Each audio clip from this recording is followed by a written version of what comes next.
to the Cinementalists. Noun, plural. Definition, those whose love for movies runs so deep, they can't help but do a podcast about them. Hosted by Colton Robertson and Joseph George.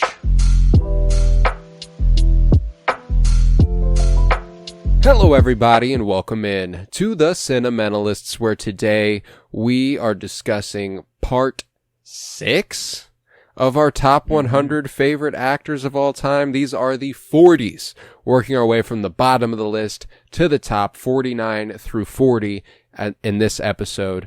Also available this week are the 50s, so go ahead and check that out. I'm Colton Robertson. I'm joined by Joseph George. What's up, homie? Oh, what up, what up? Always a pleasure to be here. Oh, and it's always a pleasure to have you. This just keeps getting more and more difficult.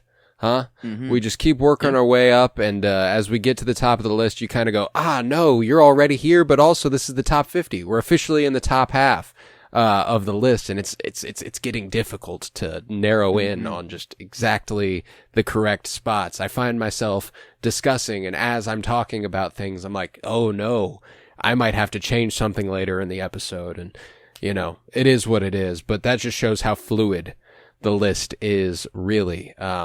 And one of the biggest devastations with how fluid the list is that somebody who wasn't on your top 100 when we started this list might be in your top 100 now. You just never know. Mm-hmm. These things change so quickly. You watch one thing and you're like, oh shit, I wish I'd had them. And, you know, life happens though. So give me a couple before we really dig in of people that it hurt to leave off your list. All right, I got some powerful women to leave off this week. One, I believe you mentioned. I think it was in your actual list. I don't think it was you mentioning that you left her off. Gotcha. But this is the Beatrix Kiddo, the bride. This is Uma Thurman. Yeah, it did hurt. And I do love Beatrix. Like, that is the role I'm going to point to. She's great in Pulp Fiction. I just haven't really loved that movie quite enough yet. I think I need to just revisit the movie entirely. And then, you know, her Ivy is cool, but I never like attached to her. With Kill Bill, there was that kind of like, holy shit, or like this, I knew it was iconic while I was watching it, and that's just like, I love that feeling in a movie. So it was, I don't know. I guess Tarantino is just a weird guy for me. It's like, and it shouldn't diminish any of his actors or the people who have just worked for him, but like, his movies just leave a weird taste in my mouth. And so it's just a weird thing. So I don't know if that's why, or maybe that's why she eventually got pushed down. But the Kill Bill performance alone was pretty damn close to get her in here. But yeah, just kind of slipped through the cracks. I like that. At the end. I like that. Yeah, it's tough. There's a few that you just don't want to leave off and are gonna fall off the list. And one that I was playing with, it was right there. I tried, and I just couldn't bring myself to include her. Was one of my Lynch peeps, Naomi Watts. I don't have Naomi Watts. Okay. I would have loved to have included Naomi Watts, but you know, when it comes to what I've loved her in, it's Mulholland Drive and it's The Return. Beyond that, I haven't seen Naomi Watts in a bunch of stuff that I really love. You know, obviously I watched King Kong a lot when I was growing up, the Peter Jackson King Kong. But beyond that, I don't know how much I've seen Naomi Watts in, if anything. Don't get me wrong, that's how much weight Mulholland Drive and The Return really carry for me, is that I almost put her in anyway. I just couldn't do it. I couldn't do it. So Naomi Watts, that was one of the harder ones that I had to leave off. Yeah, I didn't quite have her either. She does kill it in The Return. Yeah, that's and yeah, I guess King Kong, like, first movie to ever make me cry. That's memorable. Oh no, she's always been there, I guess. So but yeah, didn't have her either. But yeah, another powerful woman here, and one role that really I knew her from. Some tertiary ones that I guess, but she is known as Cersei Lannister. I couldn't quite get Lena Headey. in there. And I do love her as Cersei. God damn, like, especially during the rewatch that we did, I found a new appreciation for Cersei. God, she's so good. Yeah. Yeah. And so it was always awesome. She, in 300, she is it Maximus's wife or no? Somebody's wife. Leonidas. Not gonna lie to you. Not 300. Hello, I'm in the wrong movie. I was in Gladiator for a second. No. Gladiator's wife, or wife to be, was Connie Nielsen, the sister of Joaquin Phoenix. Also, don't have her, but she's great. Yeah, but yeah, no. In 300, I guess, a very small role there. But my dad just watched it so much that was my actual first exposure to Lena Headey. But I can't really. Yeah, I don't think there's anything else other than Thrones and 300 that I would know her from.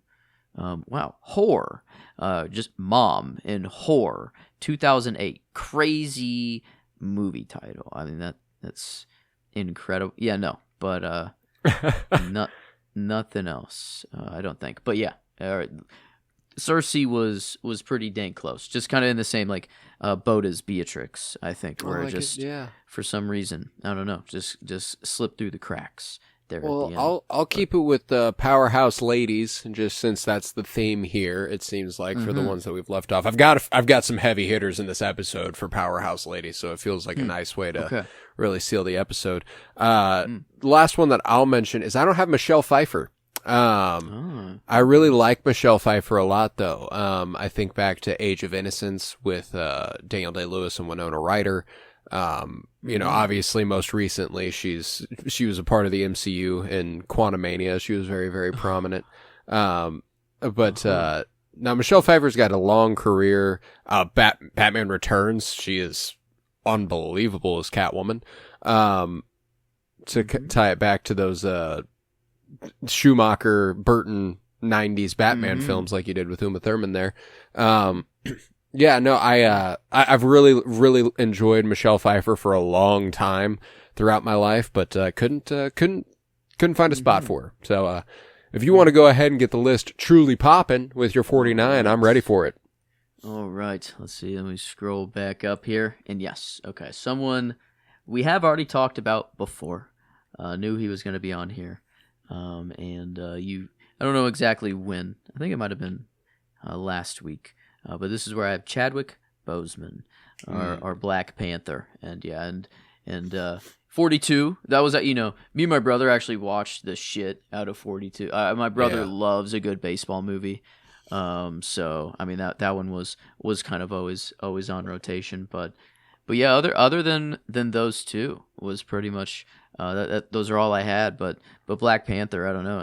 It was just a moment to live through. Like I think we could not have really been at a better age. Maybe younger would be more ideal, I guess. I don't know, but I mean, we were old enough to understand the importance kind of what was happening, but also be young enough to love the, throwing up the Wakanda Forever sign around school, it was cool. Just, it was a really special moment. Yeah. And I think we were kind of at the perfect age. I just turned 18 when Black Panther came out. You were a month away from turning 18. So we were right there.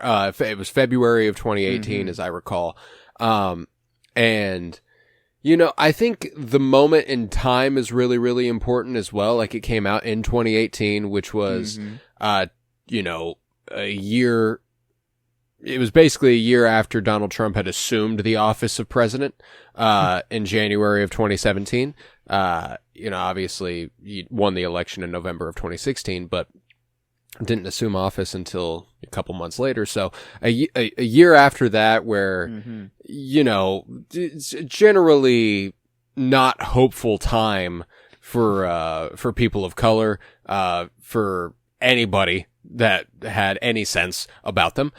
So it just felt really important at that moment to have a hero who felt representative of the oppressed, and the idea that this person, Chadwick Boseman, was, and I brought this up, he was in my 80s episode, so a couple weeks ago, actually.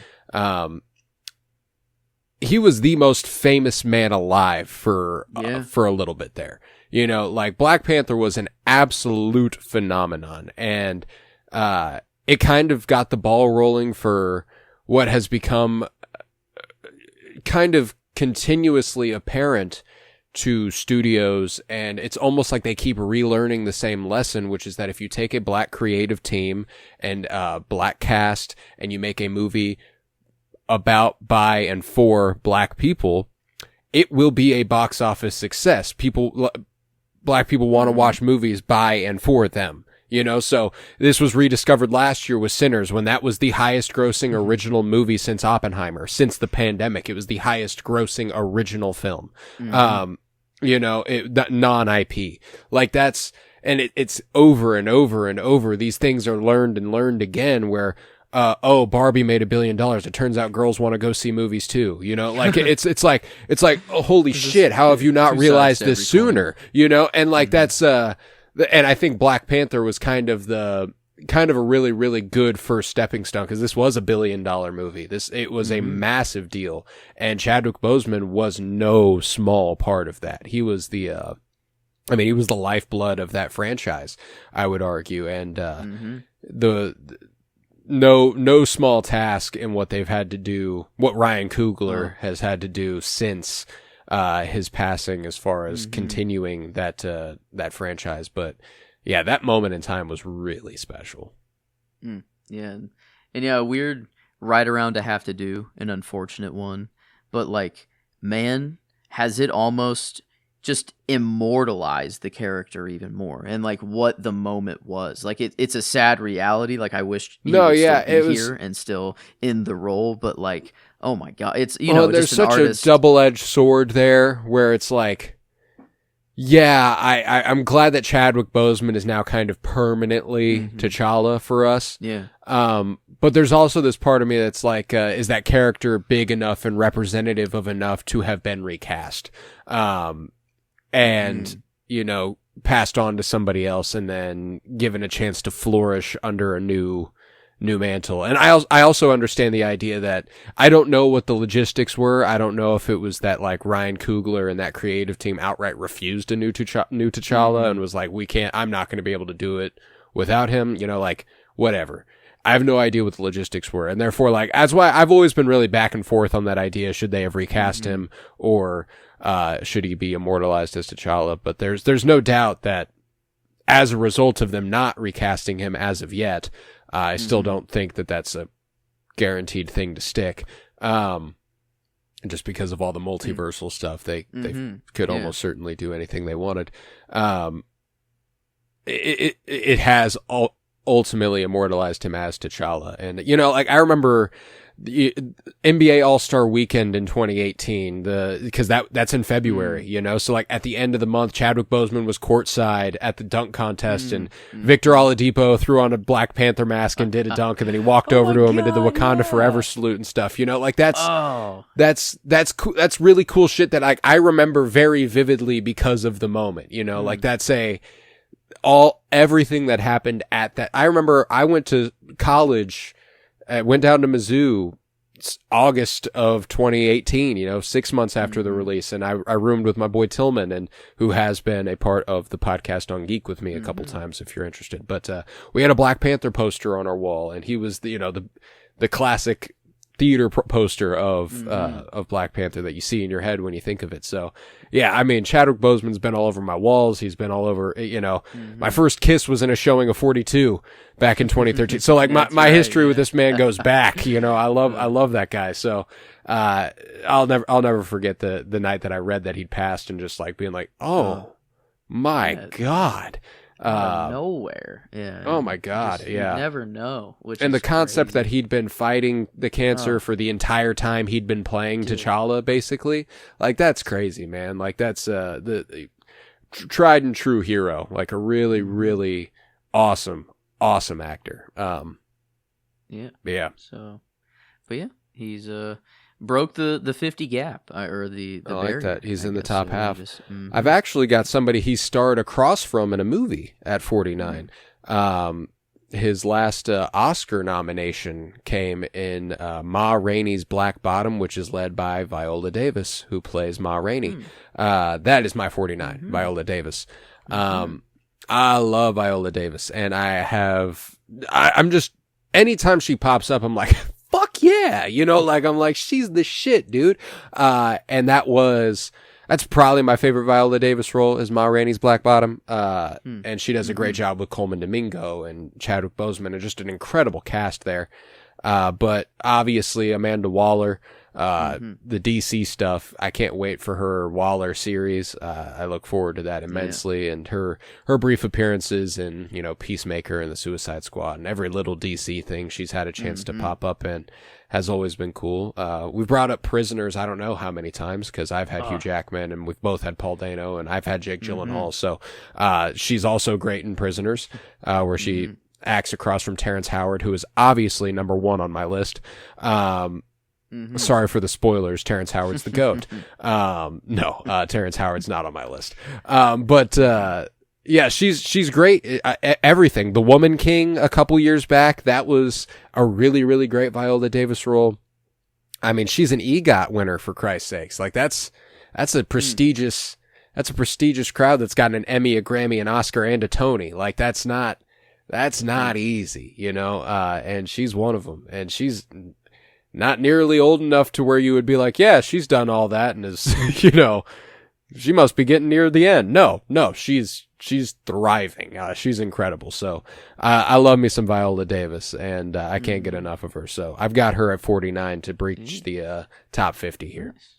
I like that. And yeah, she's even not my GOAT, but some people's GOATs. The GOAT's mother in Air.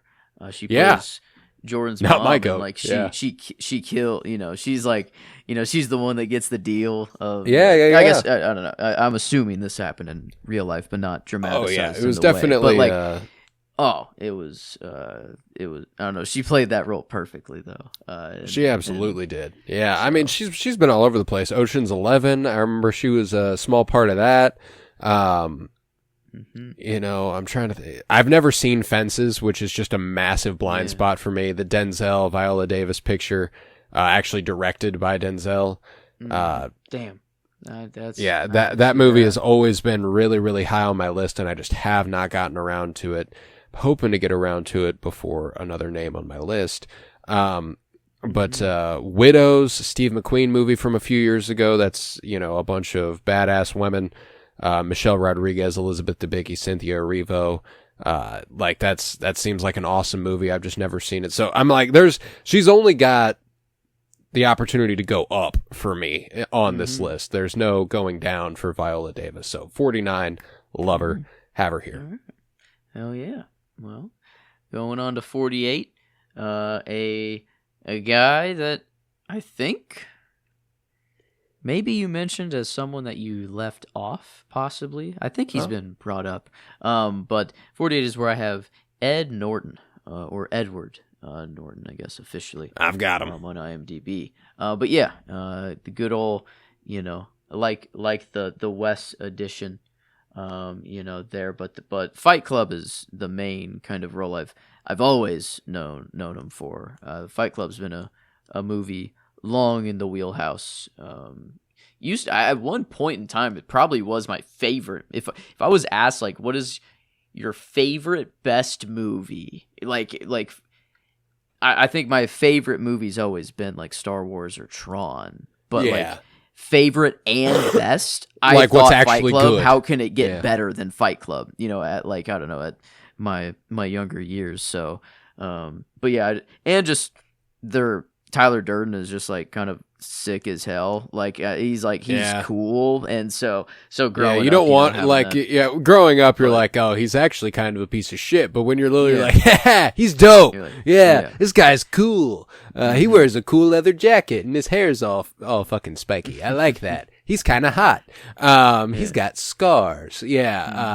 No, Ed Norton, I had him at 70, and you can't go wrong with Ed Norton, man. Yeah, he's just every time, like in Fight Club, he's been good. I don't think I recognized his acting when I was watching it really before. But you know, the Hulk, he doesn't really get to do much. But then like whenever he's in a Wes movie, I don't know, and just seeing him in Glass Onion or seeing him in just outside of kind of the superhero or whatever realm, it's I don't know, it's very just refreshing. He just seems like another actor who really loves the game. Like they're in it for the love of the game and not for the paycheck. But yeah, I just... He recently went on one of the late night shows, and I imagine it was Colbert, because I think he's the one who's about to come off the air when the next season ends, because CBS got bought, and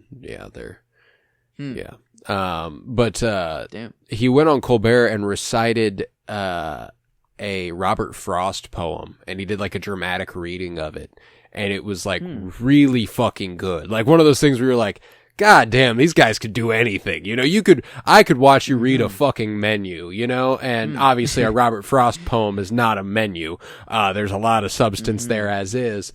But he brought it to life so beautifully, and I loved it. So I'm fairly certain it was a Robert Frost poem, but just ought to look that up. Ed Norton on late night poem recitation, because it was really, really, really compelling. I recently watched Primal Fear for the first time, which was his first role, if I'm not mistaken.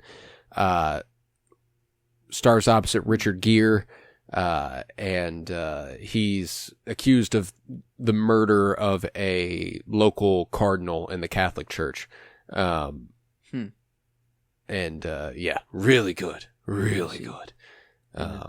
Looks like it was Walt Whitman. I've never heard of him. Walt Whitman. Maybe. Okay. Walt Whitman's Crossing Brooklyn Ferry from the Leaves of Grass, I guess so. But yeah, Walt Whitman, not Robert Frost. Thank you.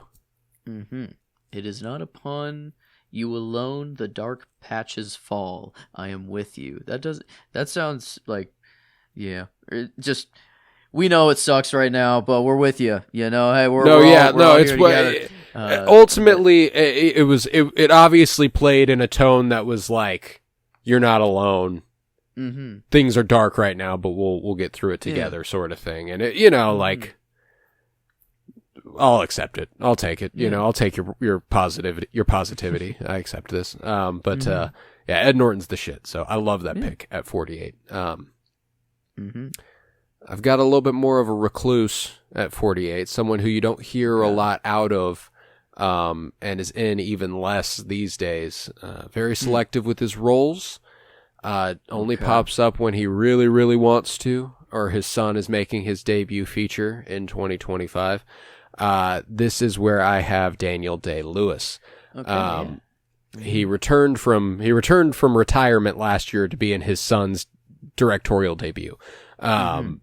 Anemone. I never watched it. It's also got Sean Bean in it. I would like to watch it. I just I heard it's just kind of okay.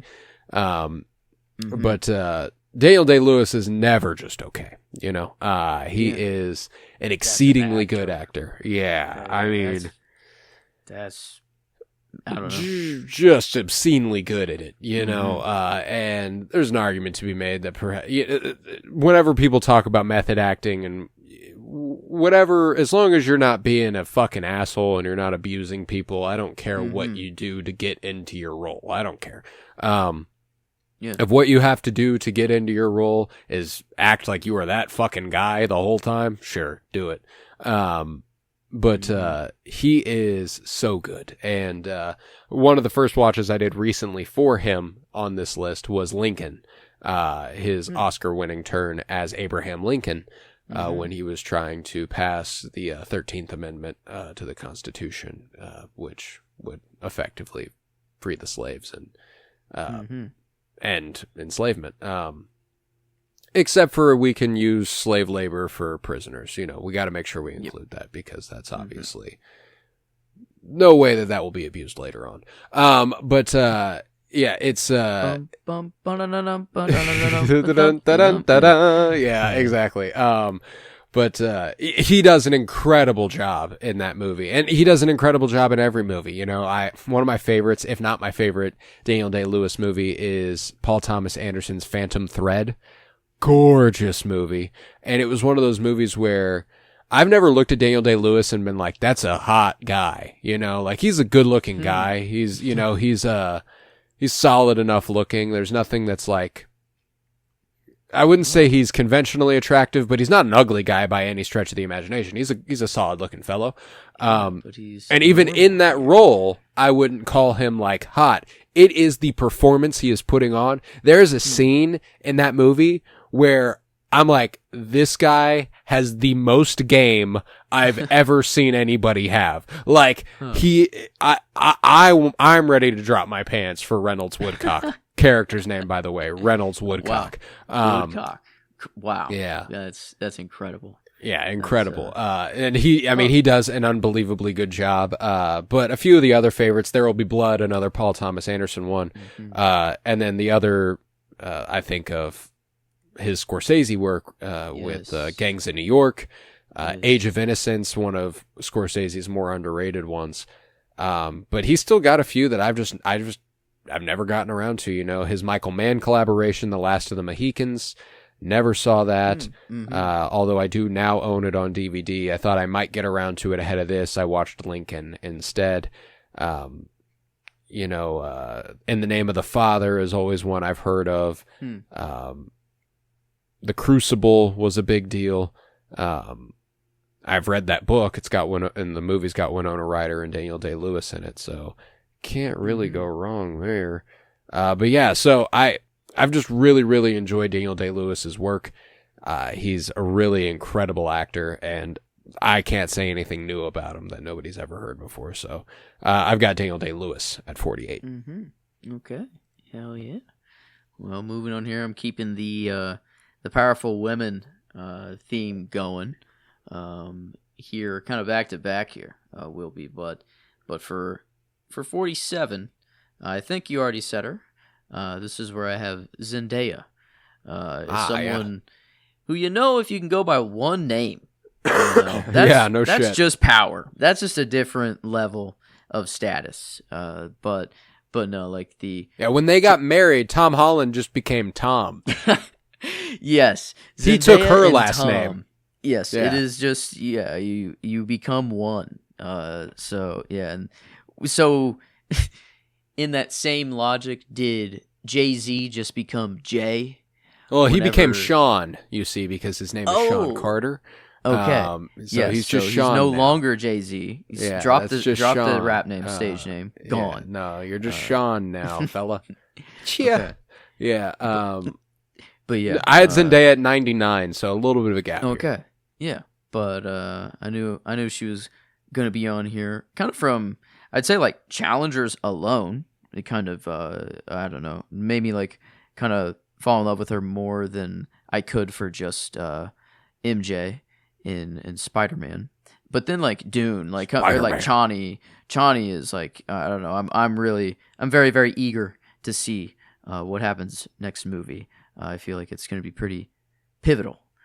God, the end of Dune 2 when it's her, like, waiting for the sandworm just gets me fucking going, dude. Yep. She's the only one who doesn't kneel at the end. Like, Sick. Like, if everyone goes down at once, and then she walked. I don't know. The story, I have no idea what's to come in Messiah, but I'm so ready to experience whatever that is. And yeah, that cast is just insane every time I think about it, and yeah, she's a large, does anyone else have a one name in that cast? I don't think so. I don't think so. Yeah. As far as I know, there's no Beyonce, there's no Seal, there's no Sting. Sting was in the original Dune with David Lynch. David Lynch's Dune. But not in the sequel here, or in the remake here. Yeah, no, I think she is the only one name, as far as, I think it's incredible that she's kind of not rebranded in that regard, but like her last name is Coleman. And like, I feel like she used to be like on Shake It Up. I think she was billed as Zendaya Coleman.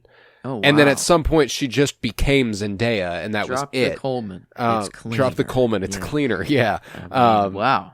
Bro, I mean, it did land. I mean, yeah, it I guess took She might off. not have been billed as that in Shake It Up either. I have no idea. I just I don't know why I feel like she was at some point, but regardless, yeah, Zendaya, she's awesome, and she's got just... Yeah, no, you were right. She was credited as her full name. All Wow. right, look at that. Look at me, for some reason, pulling that knowledge out of my ass from when I was 12. I remember being like, Zendaya, she's hot, when I was a young lad. Still feel that way. Still feel that way, yeah. Challengers, holy shit. The drama, you have got to see the drama.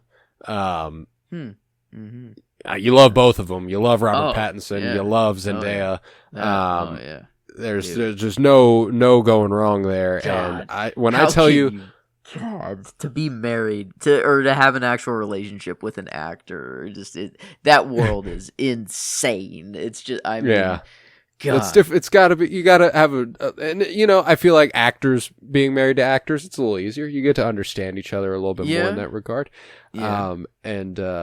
But I respect the shit. Like, Tom Holland is probably the only Spider-Man ever to be like out kicking his coverage. You know what I'm saying? Like, yeah. Tom Holland to bag Zendaya. Good job, man. Like, you did it. He doesn't have to work another day in his life if I'm Bro Tom is Holland. Spider-Man and has Zendaya. I mean, Good for him. Good for him. God damn. And he's going to be in the Odyssey this summer. He's going to be in the Odyssey, which is releasing like weeks apart from Spider-Man 4. And he got married to Zendaya like a couple months ago. Like, dude's living. You're winning. You're winning. Yeah. It's bordering on unfair. You are not in my top 100 for that exact reason. He's neither in mine, I guess. Yeah. But I do have your wife. I do have your wife. Incredible. I also have your wife. Yeah, she's wonderful. I love Zendaya. Euphoria is coming to an end here pretty soon. Haven't watched season 3, mostly because I watched season 2 when it came out and haven't had any interest in watching it ever since. That cast is obscene, though. Obscene. And I look forward to whatever's... Because she won a couple Emmys for Euphoria. And I look forward to the roles that her acting prowess will eventually translate to on the big screen. Because, don't get me wrong, she's great in the drama. She's awesome as Chani. But I would love to see her take a swing at one of those award contender, almost Oscar baity sort of movies at some point. I would love to see her do something like that. But yeah, so Zendaya, great choice at 47. I'm throwing it back at 47. You went with the young blood there. I'm going with a gentleman who was born in the year 1920 at 47. Passed away before we were born. Maybe before Zendaya was born, I'm not sure. Toshiro Mifune, the main collaborator on screen that you think of with Akira Kurosawa, the lead in Seven Samurai and Rashomon and Yojimbo and High and Low and Hidden Fortress and Sanjuro and Throne of Blood and Redbeard and probably, if not for Scorsese and De Niro, the greatest acting and directing combo that's ever existed is Kurosawa and Mifune. And I've only watched a couple of Mifune movies that were not directed by Kurosawa, and those were Sword of Doom, which he is not the lead of.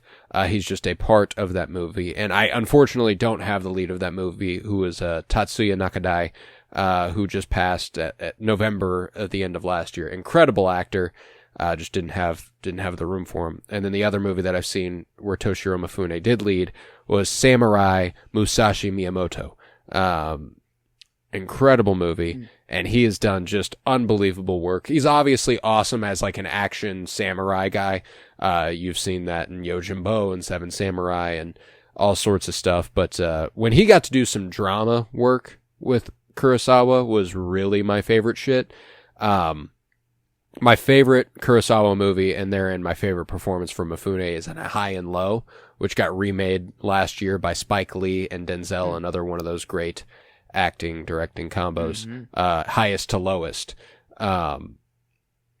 It got recontextualized into American modern context, but high and low, unbelievably good movie. And the other one, underrated Kurosawa picture, is I Live in Fear, which is about Mifune playing an aging, old patriarch of a family, and he has a mortal fear of nuclear annihilation. So again, made in the 50s, about a decade after the bombings of Nagasaki and Hiroshima.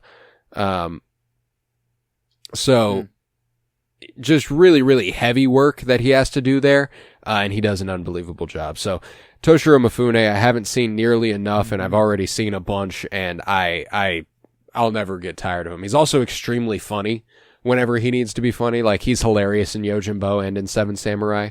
And I look forward to taking a bigger chunk out of Kurosawa's filmography and Toshiro Mifune's. So I got him here at 47. And Seven Samurai pisses me off. Not that, that the movie's bad. I haven't seen it yet, and that's what pisses me off, that I haven't watched it yet. It's just sitting there. Because I not only, it's a crisp disc, I can't have a better viewing experience given to me. The reason I haven't watched it before is I feel like I haven't graduated to the movie watching level of Seven Samurai or of Kurosawa to truly appreciate. But I think now, I think I'm ready. I think now I'm not holding back. Buddy, you've been ready. I'm gonna go ahead and tell you that Kurosawa is. I'm not Seven Samurai is about as easy a Kurosawa movie to get into as there is. And it is 3 hours. It is big. And don't get me wrong, it is an all-time great. But he's got much more layered and complex work otherwise in his filmography. That is, you've seen Seven Samurai and other stuff. It is one of the most influential movies that's ever been made. So when you watch it, it'll almost feel familiar, because of how much you've seen from it. That will be cool. But yeah, I love me some Toshiro Mifune, man. So got him at 47. Well, I guess a king in one regard will balance it out with quite the queen. I think you did mention her already. This is where I have Carrie Fisher, our Leia. Leia. I don't want to call her just one role, but maybe one word name that she can get away with, and who you're talking about. Leia. But yeah, just an absolute. Another. I guess having Chadwick and Carrie Fisher in the same episode. To me, I don't know. She is royalty. Didn't realize. Yeah. But yeah, a lot of royalty going on here, and but yeah, kind of I got pretty much the whole Star Wars crew eventually. But yeah, she is kind of Leia is all that I do kind of know her for. So it was how far did it carry her, and pretty in the top half. I knew she wasn't going to drop much lower than that. No, but yeah, there's just can't go wrong there. And Carrie Fisher, her career launched at a point in time where, unfortunately, she was always just going to be Princess Leia. It was such a massive deal and was such a phenomenon that, unfortunately, at that point in the industry, she was always going to be typecast. It was always going to be like, well, when people watch this, they're just going to see Princess Leia, and so it became sort of a double-edged sword for her, where she was this icon, but it did kind of prevent her from doing a lot of other stuff. She did go on to do other stuff, one of my favorite Carrie Fisher roles outside of Leia is When Harry Met Sally. She is the best friend, which is the role she got typecast for the most after Star Wars. She was the best friend.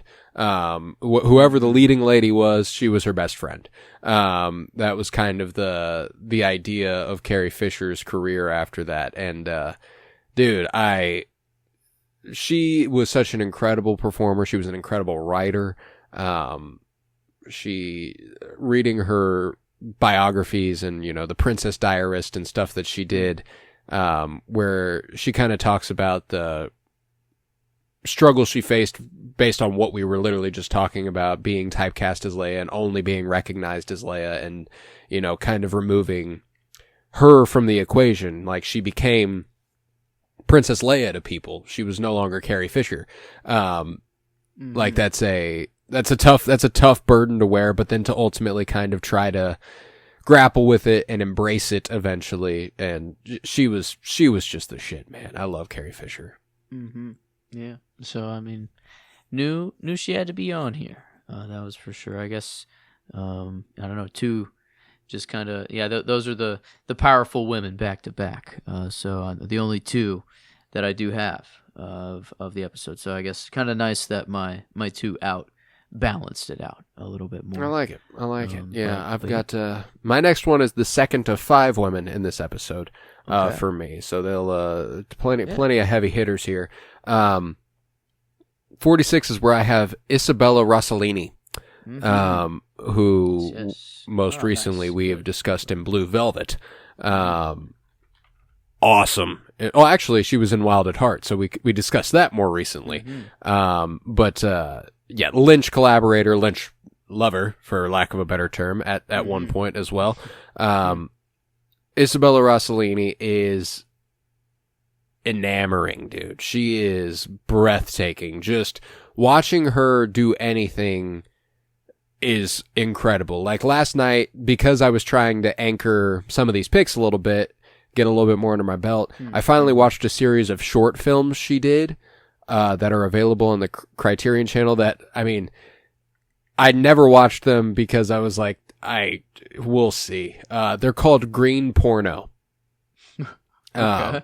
And what she does is she acts as various bugs and insects and basically gives a National Geographic explanation of their mating practices.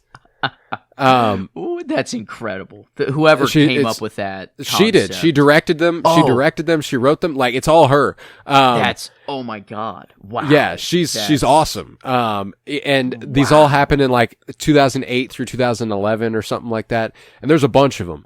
And I could watch her do anything, dude. I'm like, this is humorous, but it's also wildly informative, and she takes it very, very seriously. So like ultimately it almost feels wrong to call it funny, even though like inherently it's a funny premise to dress up like various insects, and like it's low budget. But like, I mean, it's decent. There's a decent enough budget to where there's some pretty impressive costuming, but it's also goofy as shit. And she wears like these big fake bulbous eyes and, you know, stuff like that. Like it's, she's awesome though. And that's that. So I watched that last night just cause I was like, let's see. Another role recently that I loved her in was La Chimera. She plays the grandmother figure that has a soft spot for Josh O'Connor. Oh my gosh. It's her house that he's like visiting at the beginning of the movie and stuff. Like, she's way. Yeah, Conclave. She got Oscar nominated for that, and you know, she was solid. She was very, very good in that. But genuinely one of the most unbelievable looking portrayals of anything ever. Just like, holy shit, how is this a real person? This is, my God. Is her in Death Becomes Her. Just look up Isabella Rossellini, Death Becomes Her for me real quick, because boyo, holy shit. Let's see. Holy shit. That is Royalty. about as, that's about as sexy as it gets. Yes. That's about as hot as anybody's ever been. Isabella Rossellini she's absolutely beautiful. She's an incredible performer. She's so talented. And Blue Velvet will always be my go-to for her as my favorite performance of hers ever. But yeah, she just did a laundry list of incredible work, and I love her. So 46, Isabella Rossellini. Had to take a drink of water there, full disclosure. That's in front of the fireplace too. It got Gee whiz. But crazy, the La Chimera connection here. that just happened. I know it's not exactly the number. It is one up, but 45. You already mentioned him, I believe. This is where I have Josh O'Connor. So that's kind of wild. That kind of landed there. I guess Zendaya earlier in the episode there have the Challengers connection, but I love the La Chimera connect. That feels more in vein. Yeah, it does for the movie. Yeah. Mm-hmm. And man, yeah, just a movie that it just there's a short list of movies that just overtook every thought while watching and then after for a while. Cure, La Chimera, Interstellar. Interstellar's just kind of like I don't know, that one never ended. It's still going, but yeah, no, like there's not many movies that like just took over, and La Chimera was one of them. And then like every time I've seen Josh O'Connor pop back up, I'm like, if it kind of Challengers was the big exposure, I think, or like seeing him on the big screen, and he kind of just played the dick or kind of the jerk at first. So like I got the the wrong read on him, I think at first, and then like but then like Wake Up Dead Man was incredible. Like after seeing going through La Chimera, seeing him differently, and then Wake Up Dead Man, I don't know. I think he's just got hopefully a good career in front of him. He does. Yeah. So I don't think you'll have any trouble finding work. I don't think. But yeah, he's just I don't know, with the. I guess I don't have. The last. Of the trio of the challenge, Mike Faced. Mike Faced, yes. Yeah, he didn't make either of our lists. But the other two, and it's really just because I've only seen him in two things. I've only seen him in Challengers, and I've seen him in West Side Story, and he is super good in both. But I just need a little more. I've just seen so much Josh O'Connor at this point that I'm like, I can't help but love him. Got to. So yeah, I love the little connection there with Isabella Rossellini. That's great. I didn't remember she was in that movie until you even brought it up there too. I know. Like, that's the thing, is that at the time when we discussed La Chimera, I don't know how much I'd fallen in love with Lynch if I had yet even. So it was like Isabella Rossellini was just kind of this like big name that I recognized. But it wasn't until I watched Lynch movies that I was like, oh my God, I love Isabella Rossellini. So I don't think we even drew a lot of attention to her at that point, when we discussed it. But, I think, 45, I've got another pretty iconic woman here. Damn. Yeah. I'm like, feels almost too low, but I can't put her I can't put her any higher, I don't think. 45 is where I have Julianne Moore, who we just most recently discussed in Children of Men last month. She is awesome. I love Julianne Moore. My most recent watch for her was The Room Next Door. I mentioned that for my Tilda Swinton pick at 50. They star opposite each other as the leading roles. And they both just do an unbelievable job. Julianne Moore is always so good. The Big Lebowski, I go to that for her in my head. Dude, it's so good. It's so good. May December again. She plays the groomer. In May December, the one who marries Charles Melton when he was young. Yeah. Yeah, she's super good in that. I'm trying to think. Boogie Nights. She's another Paul Thomas Anderson collaborator, and that is such a good role for her in Boogie Nights. She plays a porn star with a heart of gold. Julianne Moore. Yeah, she's Crazy Stupid Love. That's a good Julianne Moore movie. I kind of forget about that one. In the Kingsman movies, one of them, she was like one of the main antagonists. She was having a blast in that role. Yeah, I mean, she was. I could tell the movie wasn't overall the best, but no, she I don't know, that role was. Well, she plays the rebellion leader in the Hunger Games movies. The Mockingjay movie. She's like the successor to President Snow, who's making questionable decisions on behalf of the rebellion. That's like, if we're going to get it done, we got to do it this way. And they're like, is that the right thing to do? So yeah, Julianne Moore is awesome. I've always loved her. And I love her more every movie I watch her in. So, had to have her, and I've got her here at 45. All right. Well, moving on to 44. This is, I've already mentioned one of the Magnetos, but this is the other actor who played him. This is where I got Michael Fassbender, and I've always loved Magneto. I think I love Ian McKellen, icon of a man, love him to death. But I don't know, Fassbender just does Magneto with a little bit more of that, like it's just his younger years. I think he just had, it's Magneto in his prime, so it's kind of different. There's primes, a little bit of there's a lot more internal tumult also, like he's going through more emotionally. Ian McKellen's kind of got it all figured out. He doesn't have much to go on. Yeah, and there's a grace to the older Magneto. It's the like platform he puts beneath him, and he just like is floating. A clarity on, of purpose. Yes. But Fassbender, Magneto, I love him there. Obviously in all the Alien movies, as David is awesome there too. Love him in Prometheus and Covenant. And then the Killer was like, oh, okay, I do like this. I love so this man. Fucking good. Yeah, so that's he's I think just another person that like I can tell. I don't know. He just he loves to act. And it just he's good at it. And yeah, he does so good. And like so if he's in something, I'm gonna want to see it from now on. Yeah, I don't have Fassbender. I'm not gonna lie. And not even really just because I thought you would have him. I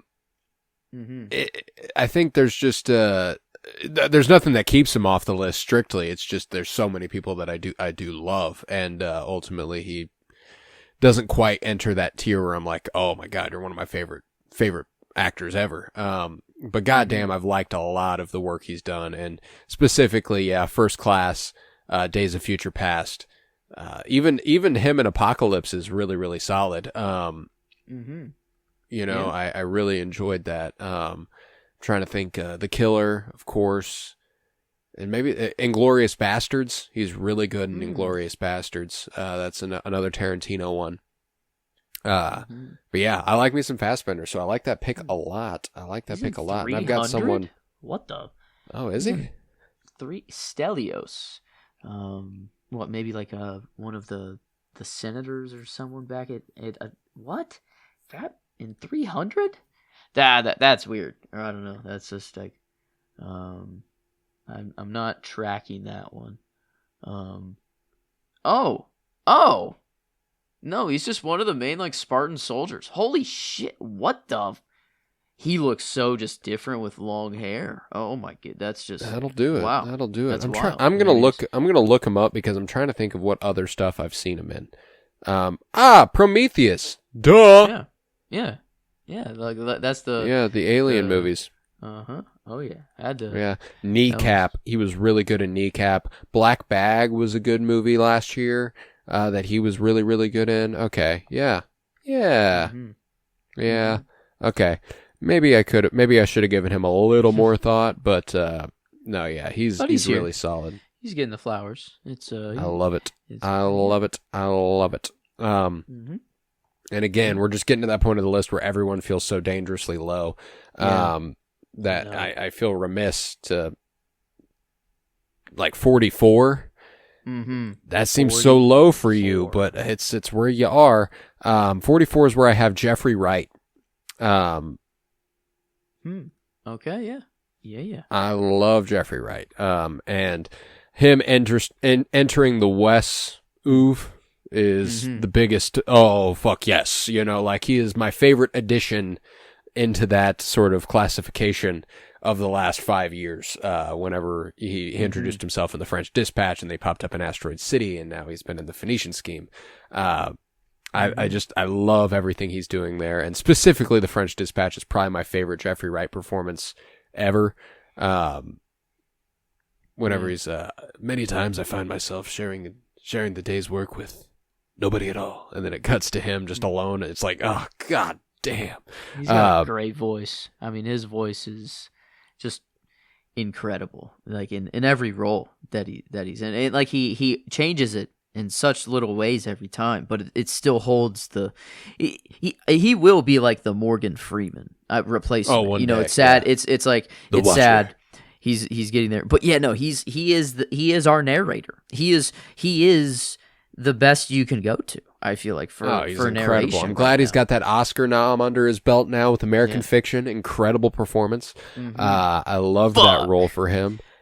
Fuck. I want to call it fuck. Yeah. It's so good. He's so fucking funny. The Batman, of course, he's our new Gordon. Oh yeah. You can't go wrong there. Open your eyes. Yeah. He's Open like, your eyes. uh, Come on, what are you showing me? Yeah, I gotta watch that movie again, man. Westworld, 19th, dude. time.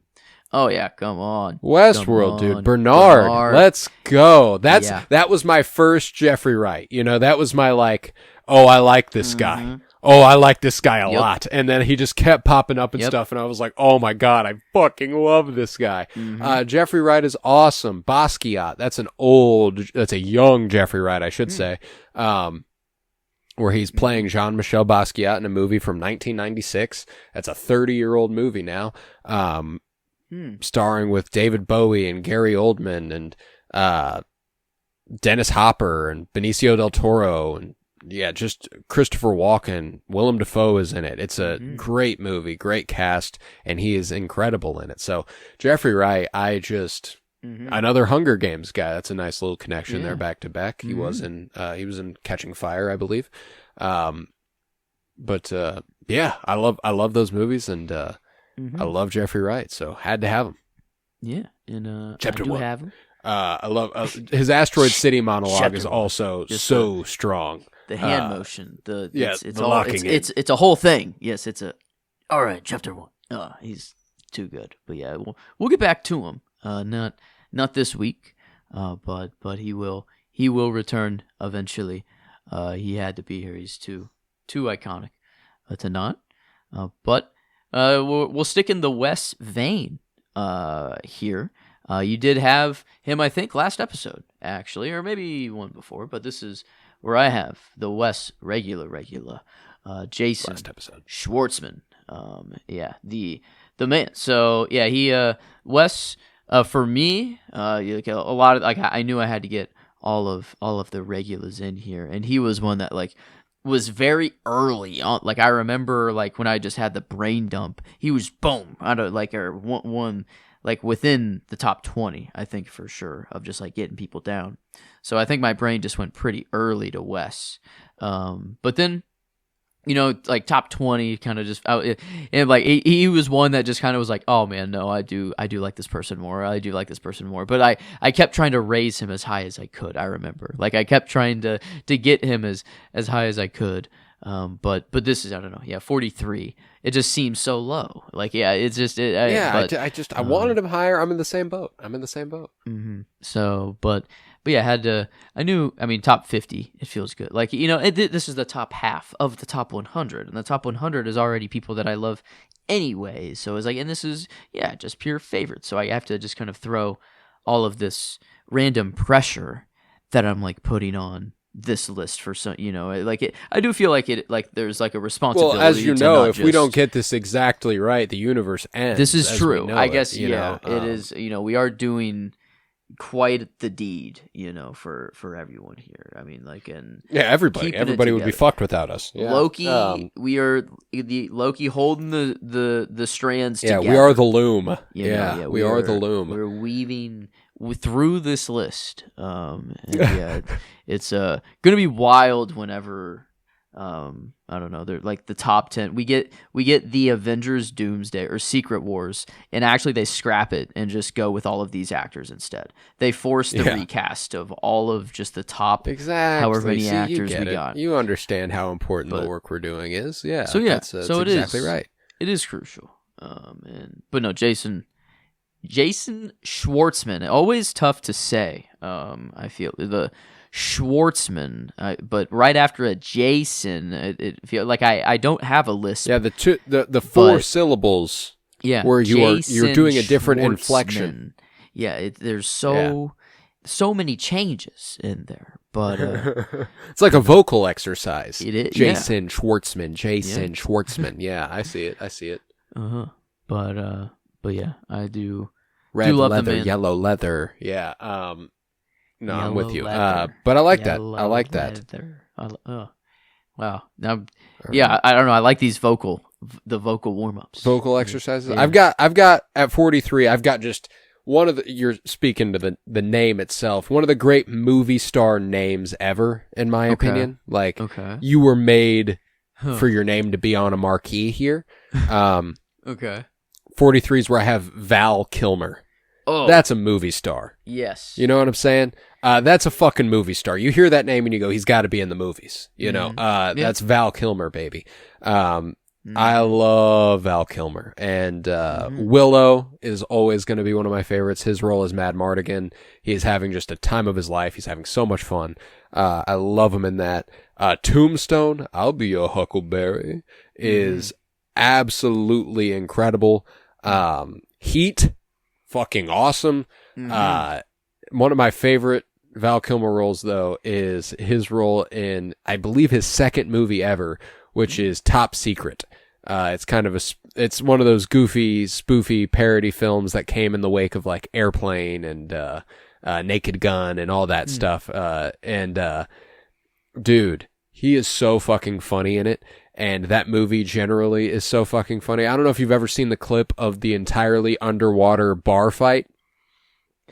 Have you ever seen? What? Have you ever seen that someone gets tackled underwater, like into a river? They sink to the bottom, and at the bottom is a bunch of dudes like drinking alcohol at a bar setup, and there's like a whole underwater fight sequence where they're experiencing the drag of the water, and like it is ridiculous. It is a stupid fucking movie, but it is so fun. And Val Kilmer is a big reason why. You know, I think he was so talented and he was so charming. And I need to watch. There's still a bunch of Val Kilmer I've never seen that I need to watch. Kiss Kiss Bang Bang is a big one that I've always really, really wanted to get around to that I just haven't. True Romance is a movie I've never watched. The Doors. That one he actually stars with Kyle MacLachlan, Meg Ryan. They play The Doors, the band The Doors. He was in Deja Vu. Great fucking movie. He's been Batman, you know, like that's Batman Forever right there. So I loved me some Val Kilmer, and I had him here at 43. Yeah. All right.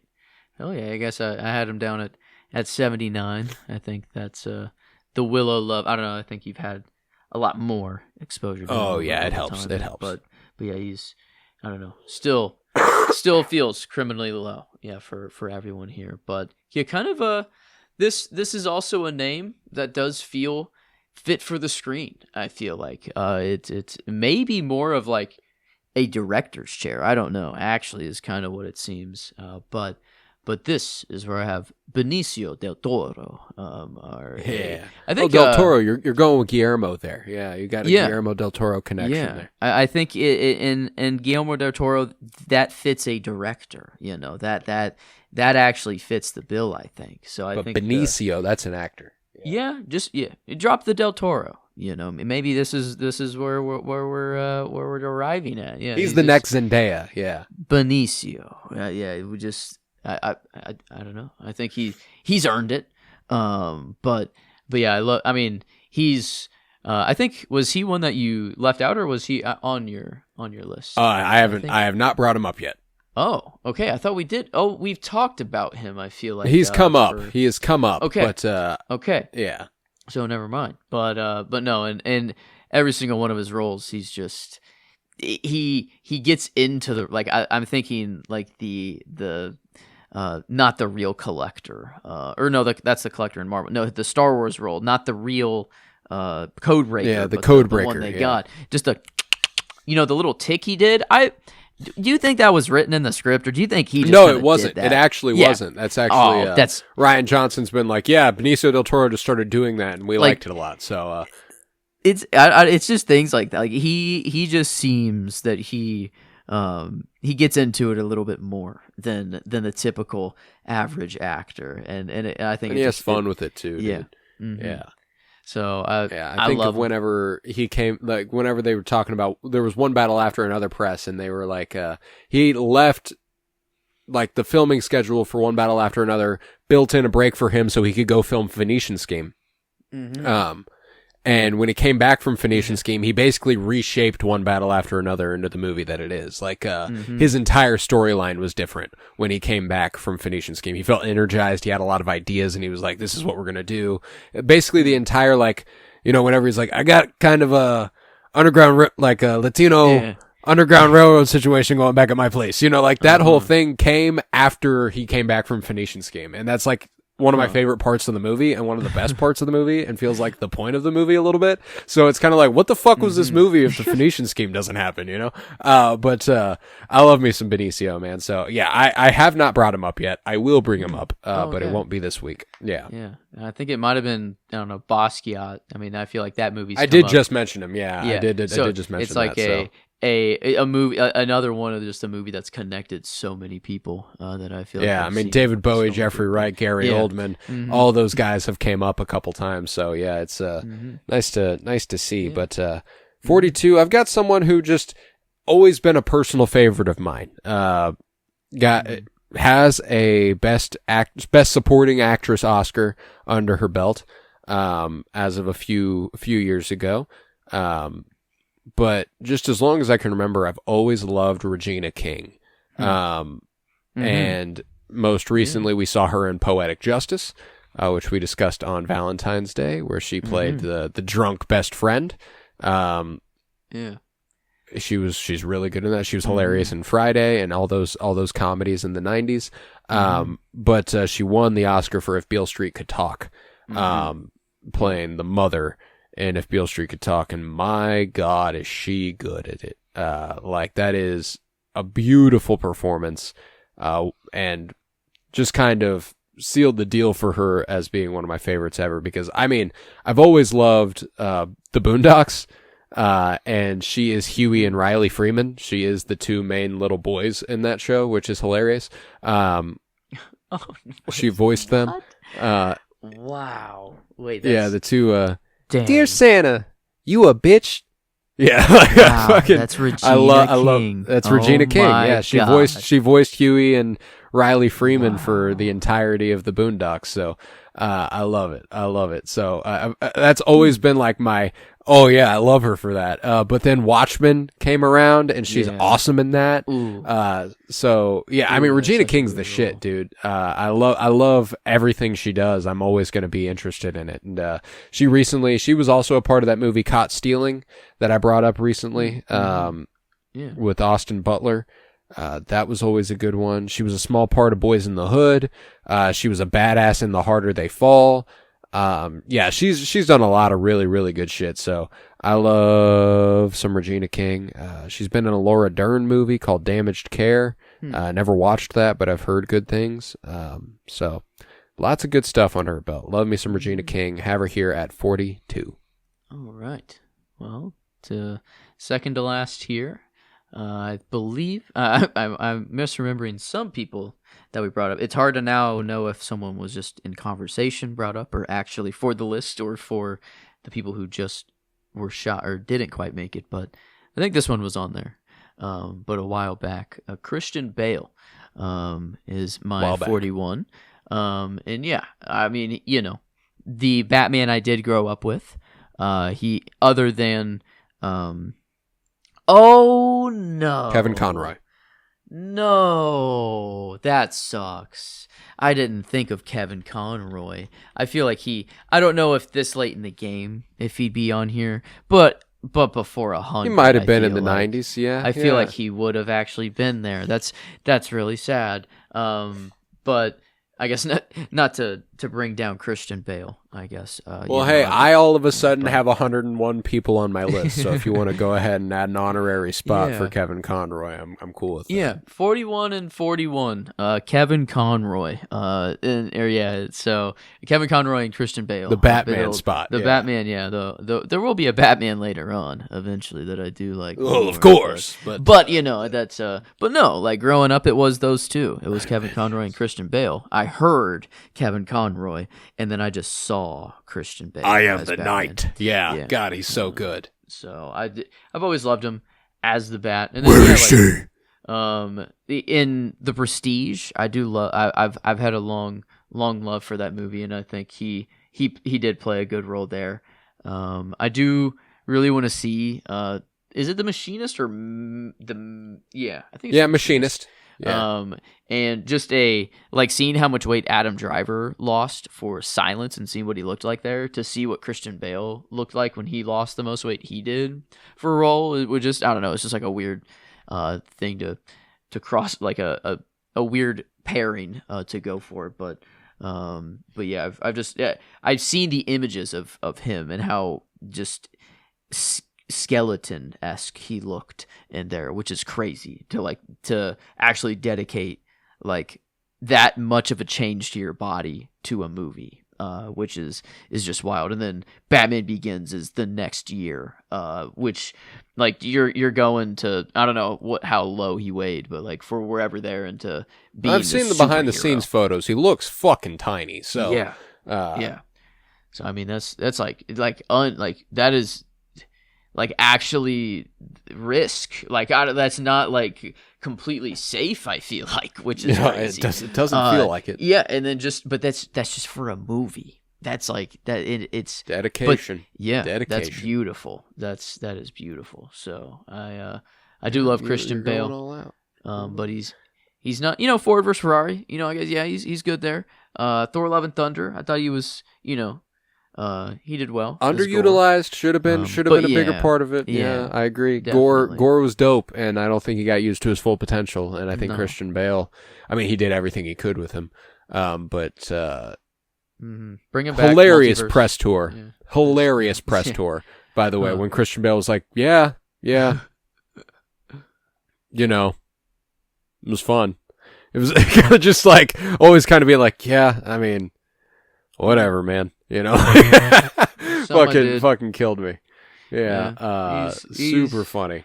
Above the Marvel game, and I think he definitely above that Marvel movie.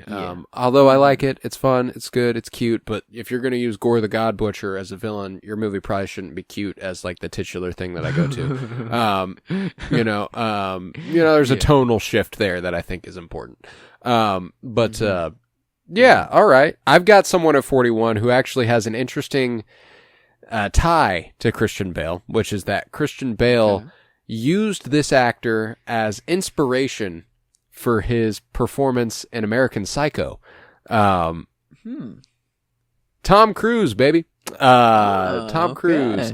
Yeah. He was like, I remember him saying like, how you look in Tom Cruise's eyes and there's like nothing there? That's what I wanted to do. And I'm paraphrasing. I'm paraphrasing hard, but it was ostensibly that. And yeah, Tom Cruise. Ethan Hunt ultimately made me a Tom Cruise guy. I really, really fuck with Tom Cruise more so than I'd like to. You know what I'm saying? Yeah. Tom Cruise. And Ethan Hunt specifically carries just massive, massive weight for me. But ultimately that made me more open to going and watching other Tom Cruise movies and finding him in Eyes Wide Shut. He's great in that. Tropic Thunder is one I've watched for a long time, and he's fucking hysterical in it as Les Grossman. So fucking funny. Another one that I watched recently that he was actually super good in was a movie called The Firm. It's a Sidney Pollack movie where he is a lawyer who is brought into a dirty firm that represents like the mafia and stuff, and he kind of gets roped in and then wants out but can't get out and all that good stuff. I mean, he's just got years and years and years and years and years of shit under his belt. He's been one of the most famous actors alive for longer than my dad's been alive, about as long as my dad's been alive. Like, that's crazy. What the fuck? Yeah, he's an like anomaly. he became famous when my dad was 6. So he's the LeBron James of the acting. Yeah, of acting. Yeah, for sure. It's incredible. I mean, Risky Business was a big one. I like that one a lot. His Ridley Scott collaboration, Legend, high fantasy movie, really, really solid. I like a lot of Tom Cruise stuff. I do. Mm-hmm. And Ethan Hunt reigns supreme in the Mission Impossible franchise there. But yeah, so I have him here at 41. Okay. All right. Well, to top off this week, I think he's definitely come up in conversation, but I do think he was one of yours. Another addition to the Dune cast, but the reason he flew so high was at the Oscar moment when he was on the screen, just solidify. I'm like, yes, I already loved you. I love you more. I love you, Javier Bardem. You are just a guy that I didn't recognize. That, like, I've seen No Country for Old Men, but man, does he look so different in that role? Like, he actually he turns the soul off of him, which is crazy. That man has no soul in that movie, but he has. Yeah, Anton Chigurh, man. Yeah, he did a great job there. But but like Javier Bardem has the sweetest soul in real life, so it's like, what? He seems like fuck? Such a good guy. I'm like, how do you go from one to the other? But no, he's talented. Like Stilgar, like all the meme, Lisan Al Gaib, like he just like I loved like he's just probably one of my favorites in the entire Dune franchise. I love Stilgar, and Javier Bardem, just him being the human he is, just makes it even sweeter. I don't know. It just so like I just he had to be high up. I knew no matter what, just for that prowess and yeah, like I don't know, F1. I remember I caught a very. My cousin was watching it. I didn't see the whole thing, but I saw him, and I'm like, "Oh man, I know he's not just Stilgar. I don't know. Like, I got to get it out of my head, that I only really know him as that. But then it always dawns on me like, oh yeah, no, I've seen No Country for Old Men. I've for quite a while, and then yeah, I'm trying to I think that was the Daniel Craig came up. Skyfall is I haven't seen. Yeah. That. He's a Bond villain. He's in there. Yeah, so, man, that's like... Yeah, I think that's when I stopped watching Daniel Craig's, was when Skyfall came out. But, yeah, I've seen all the ones before it. But... Yeah, he's got a really crazy career under his belt. He's done a lot of interesting stuff. And, I love Javier Bardem. Yeah, I remember Collateral. We covered that. That was another Tom Cruise one that I didn't bring up just a second ago. There we go. Where Tom Cruise plays the villain. He plays a really small role in that, but he's really good in it. Little Mermaid. I love me some Bardem, man. King Triton in Little Mermaid. Yes. Yeah, okay. Yeah, I forgot about that one. But yeah, he's an actor. I love his acting ability and Dude, and so then good. the Oscars was like, okay, you rose a few levels. Free Palestine. Fucking real, dude. I love Javier Bardem. Yeah, that's a great pick. Can't wait to see what he brings in Dune Part 3. But yeah, fuck yeah, good way to top off the episode. And my 40 was like, no matter where Tom Cruise is, she's one above. She's going to be one above wherever Tom Cruise is. 40's where I have Nicole Kidman. I love Nicole Kidman, and just couldn't in good conscience go, I'm going to put her below Tom Cruise. Can't do it, won't do it. I've seen a lot of Nicole Kidman stuff. I've loved Nicole Kidman for a very long time, and she is just always so damn good. Again, we covered Eyes Wide Shut just a couple months ago. But one of the most underrated movies that I've ever seen is Birth which is directed by Jonathan Glazer, the director of The Zone of Interest. He's only directed 4 feature films, and that is one of them. Wow. And it came out 22 years ago, so he takes a long time to do what he wants to do. Birth is a wild movie. Wild. Will make you feel icky. But it's very, very good, and Nicole Kidman is exceedingly good in it. Another movie that I just watched with her in it that will make you feel icky is To Die For. I mentioned that when you brought up Joaquin Phoenix. To Die For is a Gus Van Sant movie. It is extremely good. She was in Days of Thunder with Tom Cruise. That's another really, really solid movie. She was in The Others. That's a kind of gothic horror movie that is super good. She was in The Northman. She was in Lion with Dev Patel. She was the adoptive mother, if you'll recall. She was in a movie a couple years ago called Baby Girl, which is extremely horny. Very horny film. Poor right. Keith Urban, man. Keith Urban and her got a divorce, and he like came out and was like, her sex drive, I just couldn't keep up with it. Like, oh, poor you. Grow the fuck up. I'm sure there's other stuff, and I don't want to judge anybody for anything, but Nicole Kidman wants to fuck me so much. Oh no. Jeez. Poor fucking guy. Wow. Just fucking wake up. I don't know. Or wake up, buddy. Wake up, buddy. You're Australian. You Australian country singing cunt. No, I'm just kidding. I don't know what the story is. I don't know the real life shit. I just remember that I saw that as part of the reason, and I was like, that's insane.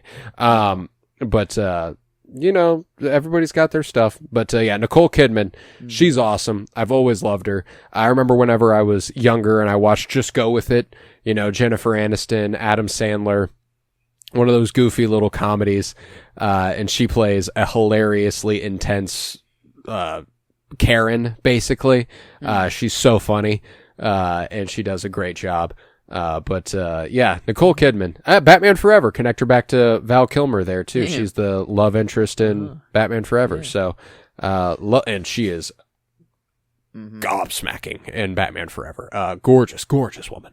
So that is my 40. So how about you run it back for me? Right. Your 40 through 49. Yes. All right. At 40, I had Javier Bardem. 41, Christian Bale. 42, Benicio del Toro. 43, Jason Schwartzman. 44, Michael Fassbender. 45, Josh O'Connor. 46, Carrie Fisher. 47, Zendaya. 48, Edward Norton. That sounded weird to just call him Edward every time. But 49, Chadwick Boseman. That's it. I was about to read 50, that's it. That's the RDJ, but no, that's it. Chadwick Boseman. We done did it. But for me, at 40, Nicole Kidman. 41, Tom Cruise. 42, Regina King. 43, Val Kilmer. 44, Jeffrey Wright. 45, Julianne Moore. 46, Isabella Rossellini. 47, Toshiro Mifune. 48, Daniel Day-Lewis. And 49, Viola Davis. And we will be back next week with parts 7 and 8. That's the 30s and the 20s. And we keep climbing up the list, man. It is a lot of fun. Eesh. I've got some even heavier hitters coming up. I've got some personal favorites that definitely one of them you'll be like, no shit. That high, huh? Yep, that high. Fuck you. That's how I feel. But I can't wait to wrap this thing up because we've got some bangers at the top of the list, and I can't wait to talk about them. Yeah. I think we reached a new biggest gap today, I believe, with the Zendaya, as far as what has been recited by both of us. Okay. I had Zendaya at 98, and you had her here in this episode, which is about as big a gap as we can have so far. Yeah. Because I had your 99, which was Bowie, but that was earlier at 88. Yes. And who was your 100? Sheryl Lee. Yep, and I don't have Sheryl Lee, so there you go. I think that is the biggest gap so far, 98 to 40 something. But damn, we will have a bigger one. I'm just saying. Christian Bale was close. I had him at 96. What was he was or 95. I had him at 95. Okay, so that is bigger. Okay, that is a bigger gap. In the same episode. Okay, wow. Zendaya and Christian Bale and Zendaya were close, but. Christian Bale right now is the biggest gap, and we will have bigger. I've already, you've mentioned a couple people earlier that I have later that I look forward to. But yeah, so I think with that, we will conclude this episode of The Cinementalists. We will be back next week with parts 7 and 8. I look forward to that immensely, and can't wait to see you there. So check them on out. I was Colton Robertson. I was joined by Joseph George. Thank you very much, homie. Oh, thank you for having me. It's always a pleasure to be here, homie. Oh, and it's always a pleasure to have you. And to quote and paraphrase Javier Bardem, no to war, free Palestine, and fuck ICE.